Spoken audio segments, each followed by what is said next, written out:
الحمد لله رب العالمين والصلاة والسلام على أشرف الأنبياء والمرسلين وعلى آله وأصحابه ومن تبعهم بإحسان إلى يوم الدين أما بعد.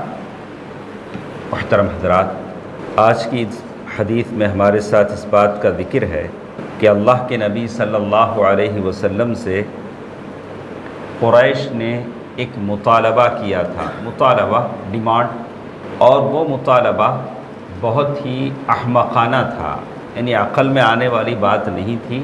تو اسی کو اس حدیث میں بیان کیا گیا ہے.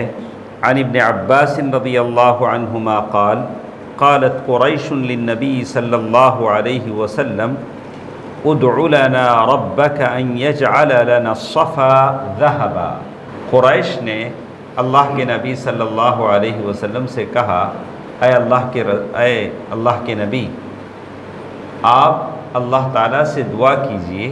انہوں نے الفاظ تو نہیں کہ انہوں نے کہا ادع لنا ربک، آپ اپنے رب سے دعا کیجئے ان یجعل لنا الصفا ذهبا، کہ صفا کے پہاڑ کو ہمارے لیے سونے کا بنا دے. یہ جو صفا کا پہاڑ ہے وہ پورے کا پورا پہاڑ سونا بن جائے.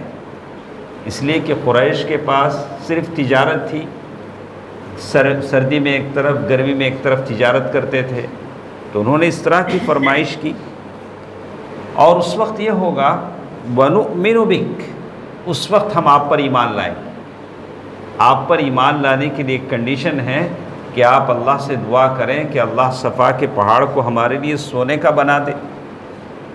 تو یہ قوم جس نے چاند کو دو ٹکڑے ہوتے ہوئے دیکھا اللہ کے نبی کے اشارے سے، ایسی مانگ اللہ کے نبی صلی اللہ علیہ وسلم سے کیا.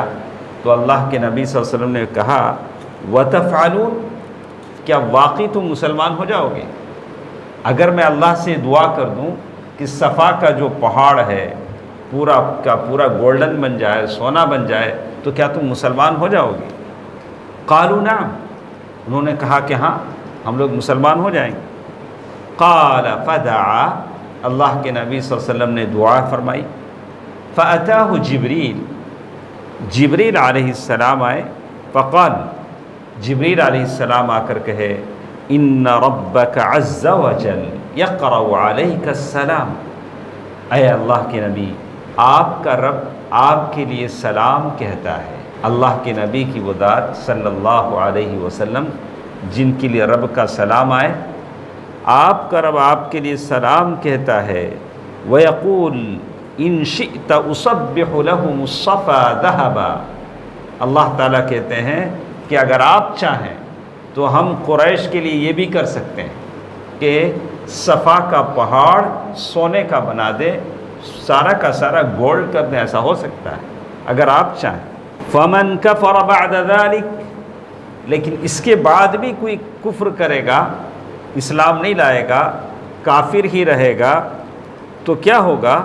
عَذَّبْتُهُ عَذَابًا لَا أُعَذِّبُهُ أَحَدًا مِّنَ الْعَالَمِينَ، تو ہم اسے ایسا پنشمنٹ دیں گے، ایسا عذاب دیں گے، دنیا میں سے ہم نے کسی کو ایسا عذاب نہیں دیا ہوگا، نہ فرعون کو، نہ ثمود کو، نہ عاد کو، ایسی ساری قوموں کو ایسا سخت عذاب دیں گے. وَإِن شِئْتَ، یا دوسرا آپشن یہ ہوگا وَإِن شِئْتَ فَتَحْتُ لَهُمْ بَابَ التَّوْبَةِ وَالرَّحْمَةِ، یا ہو سکتا ہے کہ ہم ان کے لیے توبہ اور رحمت کا دروازہ کھلا رکھیں. اللہ کے نبی صلی اللہ علیہ وسلم یہ تو نہیں چاہتے تھے کہ سونے کا پہاڑ آ جائے اور لوگ بخشے نہ جائیں. اللہ کے نبی صلی اللہ علیہ وسلم نے دوسرا آپشن، دوسرا چوائس اللہ کے نبی صلی اللہ علیہ وسلم نے پسند کیا. کہا بل باب التوبۃ والرحمہ، اے الہ العالمین، میں چاہتا ہوں کہ لوگوں کے لیے توبہ کا دروازہ کھلا رہے، رحمت کا دروازہ کھلا رہے. یہ دروازہ کھلا ہے. ہم نعمتوں کے باوجود کیسی کیسی نعمتیں ہمارے گھروں میں ہیں، یہ ساری نعمتیں ہمارے پاس ہیں. اللہ نے مجھے اور آپ کو یہ نعمتیں دے رکھی ہیں، تو ہمارے پاس توبہ کا دروازہ کھلا ہے اور اللہ تعالیٰ کی رحمت کا دروازہ کھلا ہوا ہے.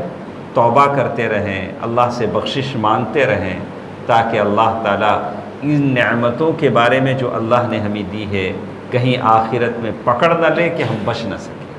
اللہ تعالیٰ مجھے اور آپ کو نعمتوں کا شکر ادا کرنے کی توفیق دے، آمین۔ والسلام علیکم ورحمۃ اللہ وبرکاتہ۔